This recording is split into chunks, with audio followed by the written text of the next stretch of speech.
Hello, my dear lovely kids. How are you all? I hope you all are fit, fine, and very happy at your home. So, we already have learned so many letters, and this is the last part of the video for the lowercase letters. So, we are going to start now. We are going to learn the letter A.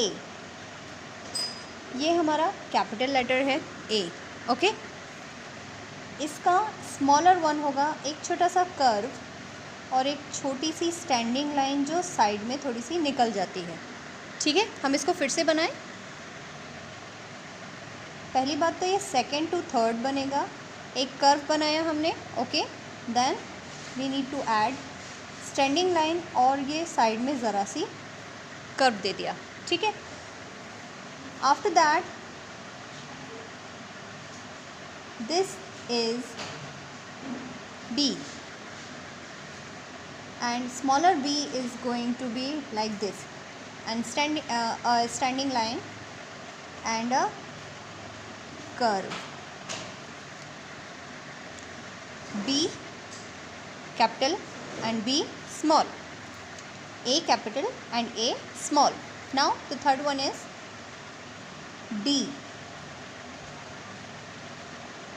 ये हमारा capital D है. Then एक standing line और एक curve दूसरे तरफ. B और D में अक्सर हम कंफ्यूज हो जाते हैं, तो हमको कंफ्यूज नहीं होना है. बी के ही डायरेक्शन में कर्व बनेगा और डी अपोजिट डायरेक्शन में कर्व बनेगा. देन एक छोटा सा यहाँ पे इतना छोटा सा कर्व लिया और उसके बाद सीधे स्टैंडिंग लाइन कर दी. ओके, सो स्टैंडिंग लाइन और यहाँ पर सेकंड लाइन में एक छोटी सी स्लीपिंग लाइन. ये हमारा एफ है. ये हमारा कैपिटल एफ ऐसा था, स्लीपिंग, स्टैंडिंग एंड छोटी सी स्लीपिंग.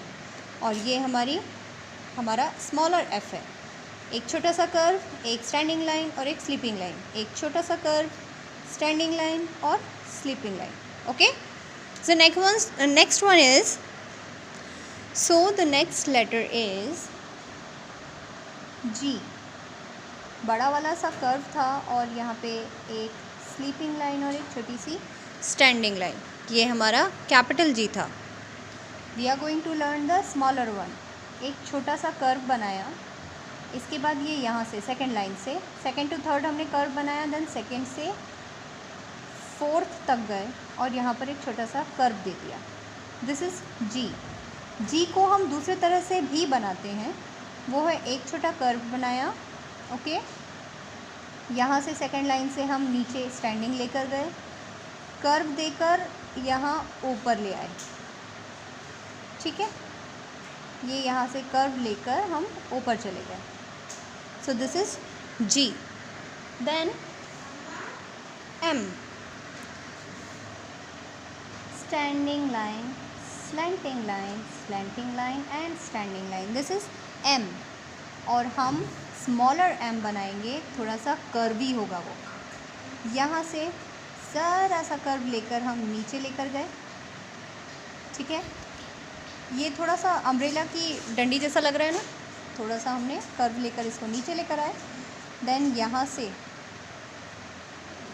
एक और यहीं से एक और, ये एक, उसके साथ एक और उसके साथ एक और, ऐसे करके 3 बार में बनेगा M. जिसको हम अगर बिना पेन या पेंसिल उठाए बनाना चाहें तो it will be like this and this. Okay, 1 2 3. This is M. Next letter is N.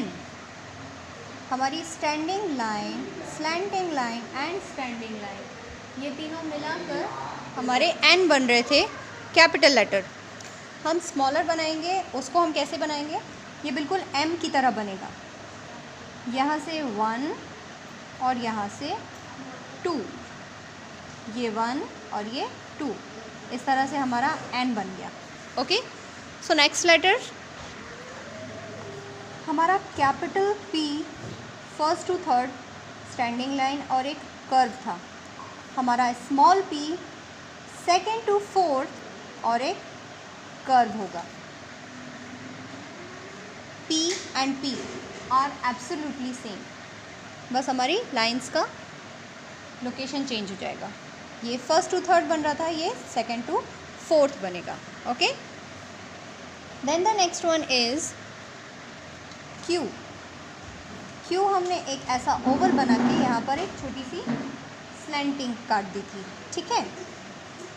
लेकिन हमारा स्मॉलर Q बनेगा, पहले एक कर्व बनेगा, ये हमारा कर्व बना और ये एक स्टैंडिंग लाइन, फिर उसके बाद एक छोटी सी slanting line. Okay, we are going to make it again. Curve, standing line and slanting line. This is Q. The next letter is R. Capital R, standing line, curve and slanting line. And small r is एक छोटा सा curve देकर यहाँ नीचे standing line और यहीं से ऊपर लेके गए इस तरफ और यहाँ पर एक छोटा सा सर्कल बना दिया. ओके, अगेन ये हो गया. So easy, right. The next one is T, standing line and sleeping line.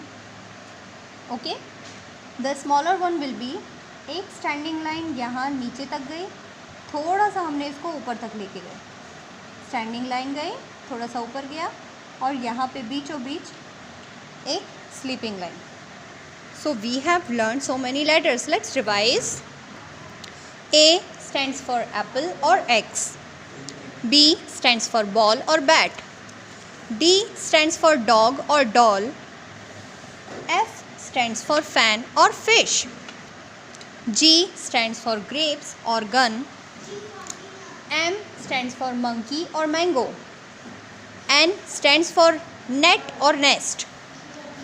P stands for parrot or peacock. Q stands for queen or quail. R stands for rose or rabbit. Then T stands for tea. This is tea. That means chai. Yeah, T stands for tiger. So we have learned so many letters and we have completed all the 26 letters in uppercase and lowercase both. And this is going to be very helpful for all of us, right? So keep learning, keep enjoying and keep practicing. Bye bye.